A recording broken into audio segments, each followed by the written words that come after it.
The punches to the gut just keep on rolling because it was announced a couple of days ago that there was close to 1 million vehicles that have been recalled due to engine fire concerns. And this could be some really, really bad news for some Turo hosts across the country. So in this video, we're going to be breaking down what exactly this means, when you can expect to see or hear about a remedy for this recall, and of course, what this means for Turo hosts and what your best next course of action should be. So let's get started. A couple of days ago, BMW announced that they would be recalling nearly 1 million cars due to an engine fire risk. Now, according to the NHTSA, the recall involves a positive crankcase ventilation, or PCV, valve heater, and it said that this component could have been manufactured incorrectly, leading to a short circuit, which could lead to overheating, which eventually could lead to an engine fire. This recall is going to affect 917,160 vehicles, but BMW did release a statement that of those vehicles, only 1% of them is actually at risk of catching on fire, which equates to about 9,100. According to the same NHTSA report, the affected vehicles include the BMW 1 Series Coupe from 2007 to 2013, the BMW 1 Series Convertible from 2007 to 2013, the BMW 3 Series Coupe, Sedan, Wagon, and Convertible from years 2005 to 2013, the BMW X3 from 2006 to 2010, the BMW 5 Series Sedan and Wagon from 2005 until 2009, the BMW X5 from 2006 to 2010, the Z4 Coupe and Roadster from 2006 to 2011. And you can find the full list of this right here. I will also include a link to this down in the description below. That way you can check to see if your vehicle falls under these recalled cars. And if you look at this NHTSA report, you can see that the submission date was on March 2nd, 2022. And if you scroll here, you can see the exact details for each individual recall that was issued for each individual car and year model. Now at the top here, you can see that the number of potentially involved cars, 917,106, and the estimated percentage with defect, 1%. Then you also go down, you see the information here for the 1 Series. You scroll down further, you can see the 3 Series, the X3, the 1 Series, and the list goes on and on. If you have not checked out one of these NHTSA reports, they are extremely useful if you're somebody who's wanting to learn some more information about the recall, because in my experience, dealerships can definitely be a hit or a miss for the information that they're willing to give you. And so if you want to learn really as much information that's available, I highly encourage you to check out this recall report. I will include a link down in the description below so that you can check this out yourself. The report goes on to identify and go into a little bit more in depth about each individual car that is affected under this recall. But then at the end, that's where things get really interesting. Here you can see a chronology report, and this includes all of the information as well as the timelines of how BMW figured out that this was an issue with their cars. And it all started in early 2019 with a field incident that was reported involving a thermal event in the engine compartment. At the time, it appeared to be an isolated incident. Then in mid-2020, a similar report was received. By the end of 2020, 3 reports had been received. Each of these vehicles had received the previous recall remedy. Now, what this is referring to is the fact that there was a very similar recall to this issued in 2017, where there was over 1 million vehicles that were recalled for a very, very similar problem. So that is what it is referencing whenever it says that they had received the previous recall remedy. Now, it then goes on to say that in 2021, 3 additional field incidents were reported, and then it talks about how in January 2022, the engineering investigation included a detailed parts collection and analysis, recalled parts, and it ultimately came up with what the issue that was causing these engine fires that a handful of customers experienced. But now we get to the bad news, because if you go to the very last page of this recall report, you can get information regarding the remedy to this recall, and you can see that it says the remedy is currently being developed. Owners will be notified by first-class mail and instructed to take their vehicle to an authorized BMW dealer to have the remedy performed for free. Owners who have had this remedy performed at their own expense prior to the recall notification may be eligible for reimbursement according to BMW Group's reimbursement plan. Then you can go down a little bit further to a section called Recall Schedule, and here you can see that dealerships were notified of this recall on March 2nd, while owners will not formally be notified via mail until April 25th, which, to be honest, is a really long time. I mean, news broke about this recall just a few days ago. Dealers were notified about 2 weeks ago, and the fact that it's going to be more than a month until owners are officially notified about this recall, that's a really lengthy timeline. Granted, I don't know that it really matters because at this point, most BMW owners are probably aware of this recall, but either way, I'd be curious to know why there is such a delay between the time that dealerships are notified versus the time that owners are notified. Now, as the NHTSA report stated, the remedy is currently in development, and they stated that the remedy should be developed by mid-2022. And the two key words that I want to hone in on here is the word should and the phrase mid-2022.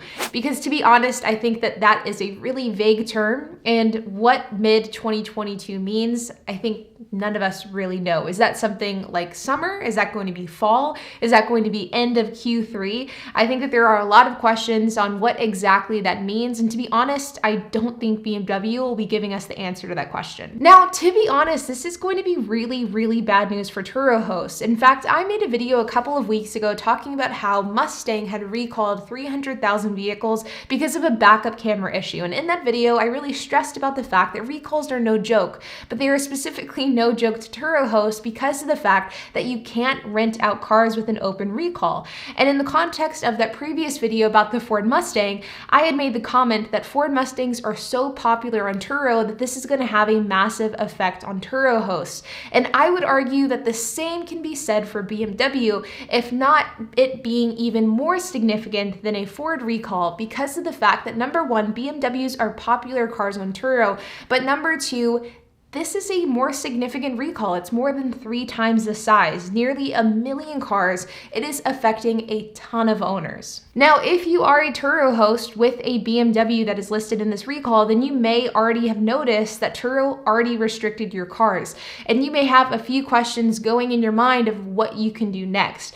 Now, whenever a recall hits a bunch of different cars at once, the kind of common comment that I hear from a lot of owners is the question of, well, Turo has to relist my car. There's not a remedy. It's not my fault that I can't fix the recall.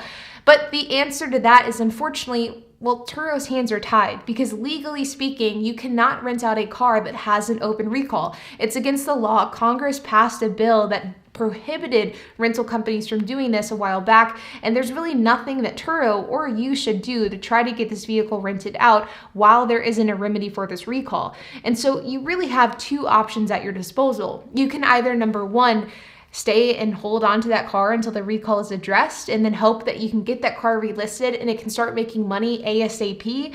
Or option 2, you can simply sell the BMW and cut your losses. Now, the route that you pursue will really depend on a few different things. Number one, do you have a car payment for this car? If so, and you're using it exclusively for Turo, I would say without a shadow of a doubt, simply sell the car and cut your losses. The car market is still high enough that you should be able to sell this car and at least break even. And I would absolutely consider doing that if you're somebody that bought this car for the purpose of Turo and now you can't rent it out. But if the car does not have a car payment, and if you have a use for the car in the meantime, like you could drive it or someone in your family could drive it, then I would probably consider keeping it. In fact, if it was one of my older low-end economy cars, I would probably just hold on to the car until the recall was addressed. I would get it fixed, and then I would get it relisted. But I understand that with BMWs, they are a bit more expensive, and so it isn't a great feeling to tie up cash with a car that can't generate you any revenue at all. So it's definitely a tough decision that you have to make. Now, recalls are never a good thing for anybody, and they are definitely a pain to deal with. But whenever it comes to for Turo hosts specifically, I definitely think that there is some extra salt being poured into the wound here because of the fact that you have this car and you now can't rent it out. And I have looked at a handful of Turo hosts that I know of and that I've seen on Facebook groups and like Reddit groups and some of these different Turo groups that I'm a part of. And there are a lot of people that have fleets of BMWs, like 5, 10, 15 BMWs in their fleet. And now all of these these cars have been restricted. And that is kind of a cautionary tale of diversifying your fleet. I've talked a lot about how I'm a proponent of low-end economy cars, and I will die on that hill until the day I die. But I think that whenever you're looking at any types of cars to buy, whether it's low-end economy, whether it's mid-tier, whether it's high-end luxury, diversifying the makes and models of those cars is something that is incredibly important. Because, for example, if you have a fleet of BMWs, well, you would be absolutely screwed with a recall like the one we're currently experiencing. But BMW isn't the only brand that experiences recalls. If you had a fleet of Mustangs, you would be screwed with the recall that was just recently released. If you had a fleet of Toyota Yaris's, you would be screwed if there's a recall for that car as well. It's always a good idea to diversify yourself and to find a handful of makes and models that you feel comfortable with, and you can buy those cars. That way, if there is a major recall that's issued, you're not knocked out in one sweep. Additionally, if you're somebody who's wanting to buy a car, it's always a good idea to check the recall record for that vehicle. So you can do this one of two ways. Number one, whenever you run the VIN for a vehicle that you want to buy, it should tell you on that Carfax whether or not there's an open recall associated with that vehicle. And then from there, you can call a dealership and confirm that the recall was addressed. This is incredibly important because there's nothing worse than spending money on a car only to realize after you've purchased it that this car has an open recall with no remedy available, and thus that car cannot be listed on Turo. That very literally means that you just spend thousands of dollars on a car that will be a temporary lawn ornament in your front yard until that remedy is addressed. And that's a situation nobody wants to be in. Now, with it being said, you guys, I hope that you found this video helpful. I know recalls are never a good thing. They're never fun to deal with, but at least having the right information that you can go to your dealership with is something that is super helpful and super important. And I know that whenever people were dealing with this Mustang recall that just started a couple of weeks ago, I got a number of comments on my videos telling me that I knew more about the recall than their dealership did. And to be honest, I'm just reading from the NHTSA report directly. So if you're somebody who isn't getting information from your dealership, I encourage you to check out that report, read everything that's on it. That way you can educate yourself, and that way you can make sure to hold your dealership's feet to the fire to make sure that your car gets addressed as soon as a recall remedy is available. That's going to be your best path forward from here, unless of course you just decide to sell the vehicle altogether, which is something I certainly wouldn't blame you for, and I would probably do myself as well. Like always, if you have any questions, comments, if you have anything to add, I would love to hear it, so make sure to leave a comment down below. And while you guys are at it, make sure to hit the like button, hit that subscribe button, and hit the notification bell, and I'll see you guys in the next video.